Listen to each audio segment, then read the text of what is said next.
Other question. Um, so this is an interesting one. I know Vish is a pretty he's a low-key Giants guy, just a little bit. So what is the Giants ceiling this year? Year three of Danny Dimes, Daniel Jones. Kenny Galladay came over. Return of Saquon. He tore his ACL week 1 or 2. And then year two of Andrew Thomas. So they took him fourth last year as left tackle. Eighth ranked defense last year. Plus they added Adoree Jackson. So another corner. Vish, what do you think this New York Giants team can do? I know you kind of like Danny Dimes, right? Like more than the average person. It's not that I like Danny Dimes. Like if I was to rank quarterbacks, Danny Dimes is probably like 25th or 26th or 27th, something low. It's Mm, just that I like him. I feel like he's over criticized. Like I feel yeah. like if you want to talk about a bad situation, Daniel Jones hasn't been in a good situation with the Giants. And I think that Daniel Jones is the kind of guy that can have a 10-year NFL career as a starter and you can win with him. So from that standpoint, like I guess I like Danny Dimes more than the average person, but I think the Giants can make the playoffs. I really do. Kenny Galladay is going to make a huge impact. I really like Darius Slayton. I've liked him since his rookie season. Saquon Barkley is obviously going to make a massive impact. I thought Joe Judge did a really good job as their Yeah, coach. he did. I think Jason Garrett isn't great, but he isn't terrible.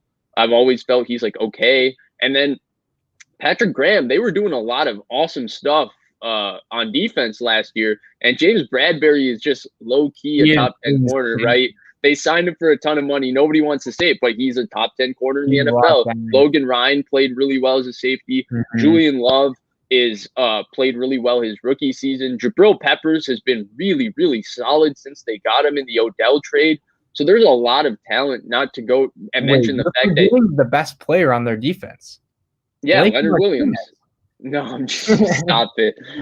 Uh, So this is an inside joke again between Blake and I, because when Blake Martinez was on the Packers, Blake used to be aggravated with the fact that people would think he's good solely based on his tackle he stats. would But get a lot of tackles, and apparently he did play well for the Giants this year. And he played a lot better. I'd imagine that's because up front they have three dudes that all require a double team, and so he's able to flow more freely. And I think that was an issue with being behind the Packers D line. You only have one really good run defender, where the Giants had Dalvin Tomlinson, Leonard Williams, and Dexter Lawrence, who are all just Yeah, beasts. And those guys are all there. Besides, Tomlinson's gone, which yeah, could be a pretty big loss.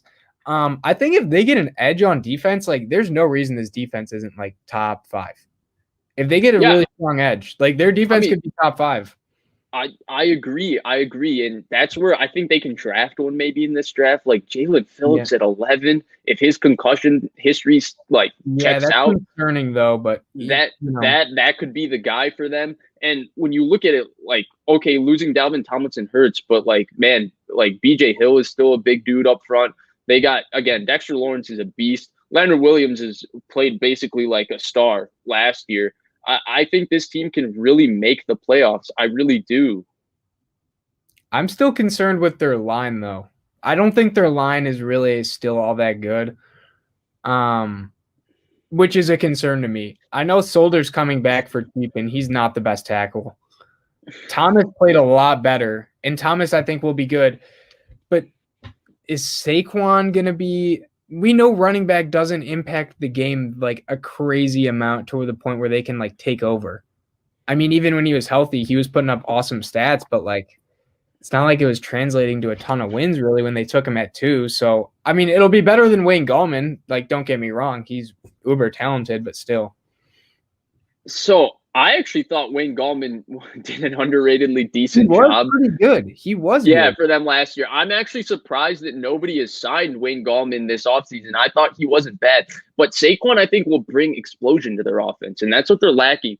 And that's where when you look at Daniel Jones's turnovers, what I do appreciate about Daniel Jones is that he's massive. He's very tough. He's very tough. He's Yeah. very willing to stand in the pocket. But the big problem is that he doesn't seem to have any feel for pressure. And that toughness is a double-edged sword where he's so tough and he's standing back there, but he's also so oblivious to pressure and he turns the football over.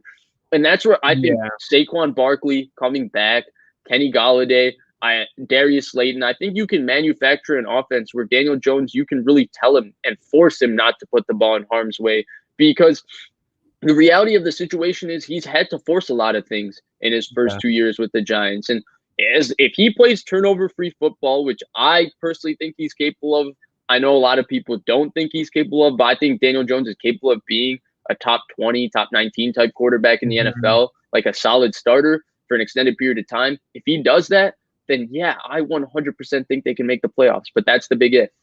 I think at their ceiling, probably like 10-7.